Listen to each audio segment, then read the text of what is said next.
एक चीज़ डेमोक्रेसी की मुझे बड़ी परेशान करती है कई बार। मैंने वही जैसा कहा, सोचा किसी विद्वान से पूछूंगा। देखिए, डेमोक्रेसी को लेकर तो अभी एक मोटा माटी ये सहमति है कि बेस्ट बेस्ट आइडिया है, इस पर चलते हैं। लेकिन डेमोक्रेसी में ये तो एक बहुत सीधी सी बात है ना कि लोग वोट देते हैं। ज़्यादा लोग जिसे वोट देते हैं वो जीतता है, और उसके रंग ढंग कार्यशैली के हिसाब से बाकी सभी लोग भी जिन्होंने वोट भी नहीं दिया उसे, हाँ। वो भी जीते हैं। वो सबका नेता है। लेकिन दूसरी तरफ ये भी कहा जाता है कि डेमोक्रेसी एक ऐसा सिस्टम है जिसमें एक अकेले की या छोटे समुदाय की आवाज भी सुनी जाती है, क्योंकि वो डेमोक्रेसी है। इसीलिए ये दोनों बातें कॉन्ट्राडिक्टरी नहीं है। वही बात सही कह रहा हूँ, इट्स गुड क्वेश्चन। वही that's why it is called liberal democracy. Democracy का मतलब है majority voice should prevail, majority जो सोच रहे उस सिस्टम, लेकिन उस पर चेक जो है लिबरलिज्म का।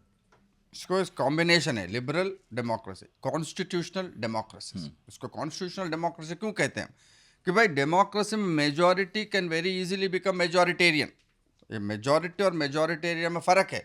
वो बीच में जो रेखा है वही संविधान का रेखा है कि भाई आप भले ही मेजॉरिटी में हो, लेकिन इसका मतलब ये नहीं कि जो माइनॉरिटी है उसका वॉइस दबा सकते हो, या पूरा माइनॉरिटी गलत भी है भले ही माइनॉरिटी। सो इसीलिए डेमोक्रेसी बिलीव्स, अब फिलोसॉफिकली डेमोक्रेसी का ये है कि ये मेजॉरिटी और माइनॉरिटी वॉइस का डायलॉग ही डेमोक्रेसी।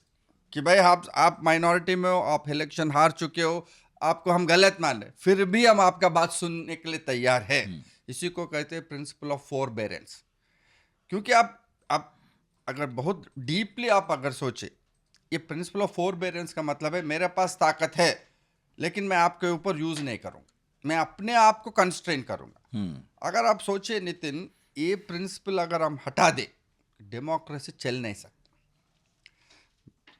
हर सोसाइटी में ताकतवर लोग होते हैं, या इंडस्ट्रियलिस्ट हो सकते हैं, कैपिटलिस्ट हो सकते हैं, पॉलिटिकल लीडर्स हो सकते हैं।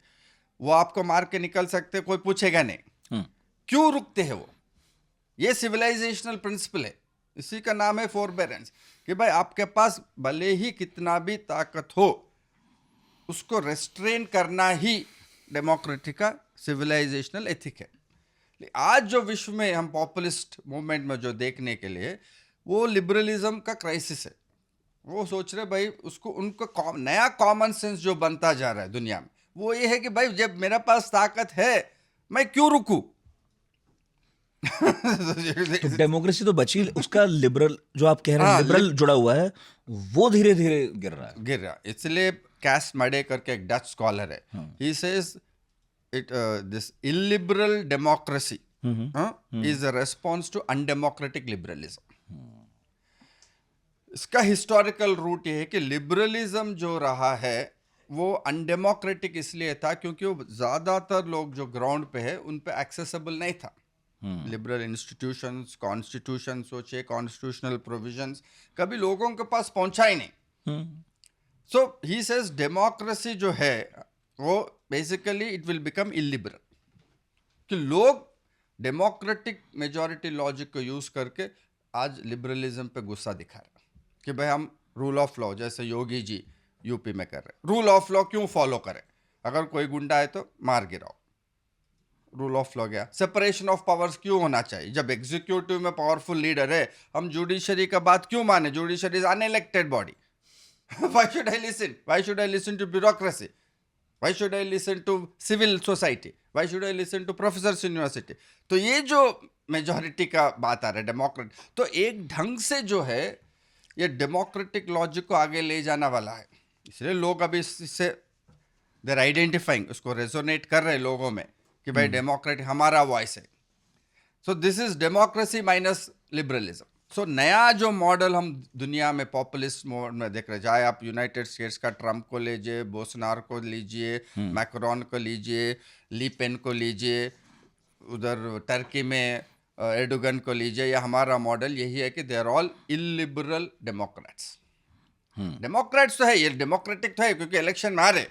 जो अभी का जो इलेक्ट्रल फ्रॉड का जो एलिगेशन अगर बगल में रख दे, अगर they are not very no deep and very all sweeping, democracy तो they are getting elected, they also want to win by elections. इतना तो अब हम मानना पड़ेगा अभी तक, हाँ? लेकिन they will not believe in liberalism. उनका सोचना ये है कि भाई हम चुन के आ रहे लोग हमें पसंद कर रहे, मैं तुम्हारा बात क्यों सुनूं, मैं ऑपोजिशन का बात क्यों सुनूं। ये जो नया मॉडल ऑफ इलिबरल डेमोक्रेसी सारा, इसके लिए हमें ये they are questioning all the basic fundamentals of democratic imagination कि फोरबेरेंस क्यों हो, ताकत क्यों ना यूज़ करूं मैं। तो इंडस्ट्रियलिस्ट किसी के पास पैसा है तो वो कह रहा मैं अपना रोब क्यों नहीं जमाऊं मैं, इसका वजह क्या है उसको। तो नया पीढ़ी, नया जनरेशन, जनरल एक्स में ये इनको समझ में नहीं आ रहा है कि फोरबेरेंस होना ही क्यों चाहिए। जब किसी के पास ताकत हो तो वो यूज़ करेगा।